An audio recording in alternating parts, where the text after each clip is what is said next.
actually the rest of Yeah, your life. I'll say one day, and someone will come back going, oh, actually. Let's ignore that for now. Yeah. But okay, so you've got company. The only important thing is it predates the internet. Yeah. I think that's going to be a big point. Actually, yeah, that's because probably really important.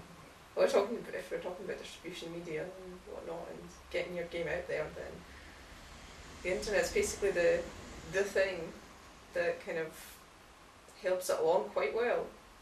And that's a really good point. I think that's probably why people see the Forge as really important, is because it's the first time you get a lot of independent game creators in one place on the internet talking about games, marketing games, talking about how to put games together and get them out there. Yeah, it's like they put together a thread with which print on demand is the other thing. The internet plus print on demand coming together. Like who to use to get your stuff printed. Yeah. Don't use these guys, they'll screw about with your cover. Okay, don't use these guys, their cutting facilities are awful. But these guys are really cheap, and these guys are really easy to talk to, and these guys... Sure. You've then got companies... So there's almost a kind of craft thing developing at that point. There's a kind of body of knowledge on the internet. There's a community of people who all create games. And I think that's the birth of at least the modern indie scene, I suppose. And I think that's... you could almost say that pre-internet, you would have had individual independent game creators. Yes. But they probably wouldn't have been talking to each other very much, except maybe at the odd con. Yeah. And they wouldn't have had much contact with the community, with their fan base, apart from, again, maybe... usually the fan base was less... It was the people in the immediate vicinity. Right.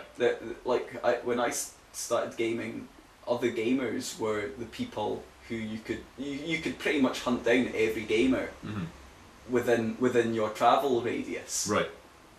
And at least know of each other. You'd know of groups going on, and you'd know of like clubs. It was club networking. Sure. Which, yeah, still happens today, and even more so because you've got internet forums. The way to set up a club now is just to set up a Facebook group and then stick your flag in the ground. Before, you'd have to have some people that were gaming. You'd usually have one core group, and then it would get too big, and then you'd sort of form a club. But then games that are tied to specific groups of people, to specific clubs, I tend to think of those as being more like homebrew. You know, that they're less part of the sort of... But then these people would come up with a new game. Okay, so someone designs a new game at their club or with their friends, or sits down and decides, I've just seen... Like, the amount of stories that are, I just seen D&D and I could do it better. Yeah. Or I just seen X. Or I just watched this film and wouldn't it make a great game? Sure. That still happens now. But the distribution method was, going back to what I was originally saying, is either you found a distributor and you had some sort of game plan for them, like you were going to put out so many thousand copies and you were going to have supplements and you were going to get that into the shops that way. Or you tried to go it alone. And to go it alone you had to like take out a second mortgage or like sell your granny to the mafia. I don't know why the mafia needs so many people's grannies, but they do. But yeah, you were taking humongous risks. Yeah. And like you're saying, internet distribution changed that. Yeah. Advertising's easier as well for your game. Oh yeah.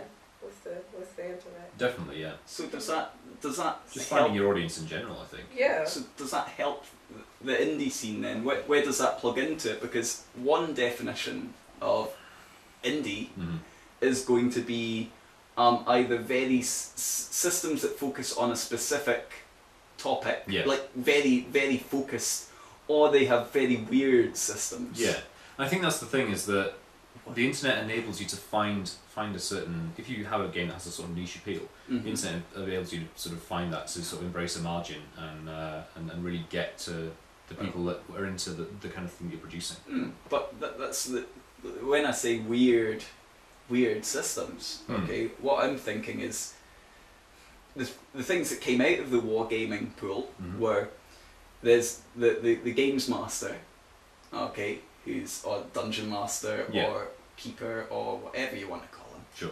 Her, whatever. Hollyhock God, referee. Referee. High Yeah. programmer, yeah. High programmer. I like that. Yeah. Anyway, you've got the person in charge who Mhm. controls the whole world and sits there drawing the dungeon and making the pot. Okay.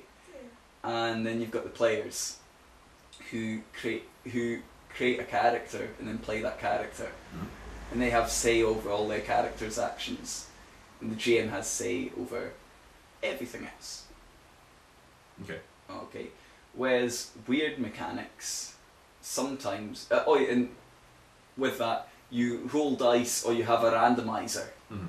and you have a win-lose condition. So I want to jump over the pit, win-lose. Sure. I want to sort of like persuade the man that I get the horse for cheap, Mhm. win-lose. Okay, which is, it's like wargaming, it's like I either kill him or I don't. Okay.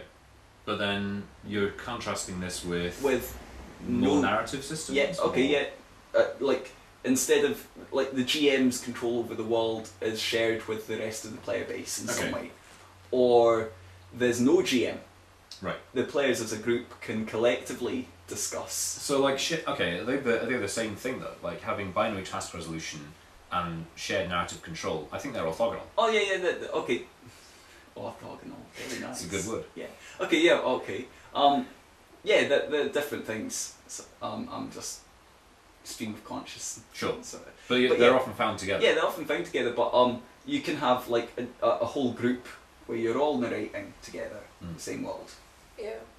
So this would come under story games, sort of. I think so, yeah. Can do, yeah. It can loop back into story games. Well, that's what I was actually. Yeah, that's a good point. I think what you get given there is a definition of story games rather than anything necessarily to do with indie games Okay, per se. sure. Okay, so Because up until now we've been discussing basically just a publishing model. yeah. Like it's how you develop your game, it's how you get it out there, it's who owns the rights to it. Well, that's ultimately where I think we're going. I think this is going. I think that's all an indie game really is. So why are those two things related though? Why do people talk about story games as indie games, And Forge games and Yeah. open source games. where does that come from? And well, it all comes from the idea that it was popularized by the indie scene was popularized by people putting out that type of game. Right. A lot of the independently produced, when the internet properly came into being for this sort of gaming scene, when print on demand became available, Mhm. the people that went out then first forged. Nah, see what you did there. Come on, that's part of the show, I think. No, I don't. Okay. you can try working the better one. Oh, I think I can think one. That's a Think of challenge, one. dude. it's a challenge. I lay down the gauntlet. Challenge accepted. Keep going. Okay, so basically the people that actually went out and used that method of distribution were making story games. Okay. They were making games with Shared unusual control, mechanics, Weird mechanics, yeah. different takes on narrative control. But essentially, I mean, you're saying that it all came out of the same sort of set of the same community at the same time, really. Well, yeah, there was a gathered community, but that So doesn't stop. it's basically the entire confusion is Ron Edwards' fault. Did That's you what hear it boils that? down He to. said Ron Edwards, and he said it. And I'd say it again. Okay. But yeah, I mean, Okay, no, I don't think it's quite. I think, like the Forge put together mhm. a place where lots of designers came together and learnt the craft together, as it were. Okay. They learnt the style of distribution and the best ways to do that. And other sites came out from there.